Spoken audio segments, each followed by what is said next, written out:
This module is part of the Beyond Cold Cloud series that addresses cold cloud user-level functions. Before learning to use Beyond Cold Cloud, it is very important that you learn about two fundamental concepts around which cold cloud is built. These two concepts are logging and alarming.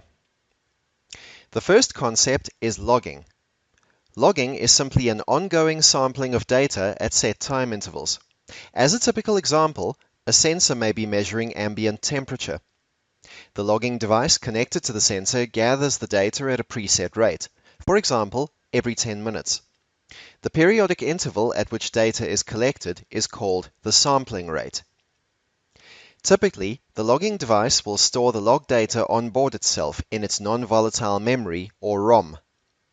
The log data is then uploaded to the cold cloud server through a GSM, that is, mobile phone network, at a second periodic interval. This second periodic interval is called the upload frequency. The second of the two concepts we'll deal with is called alarming. In this context, alarming simply means the ability to notify recipients of alarm, also called excursion conditions. An alarm or excursion condition exists whenever the condition being measured is non-optimal. To give a typical example, imagine that a fridge's inside temperature must be kept at between -10 degrees and 1 degree Celsius.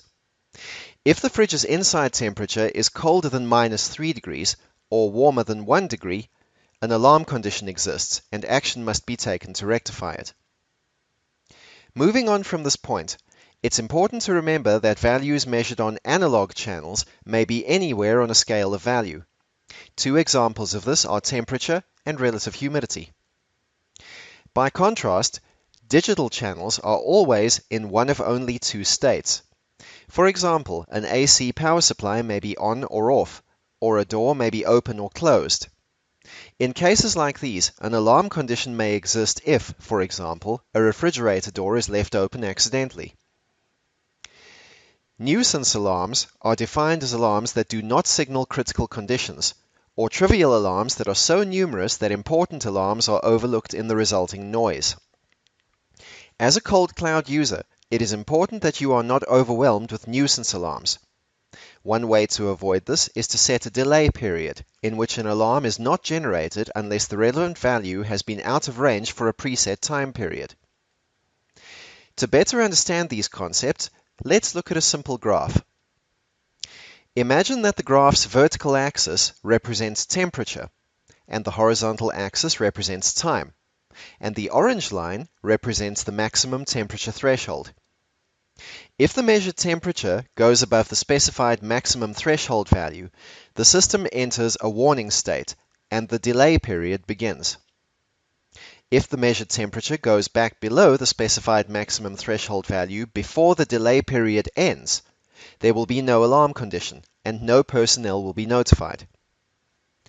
If the measured temperature stays above the specified maximum threshold value after the end of the delay period, an alarm stage 1, or T1, is reached.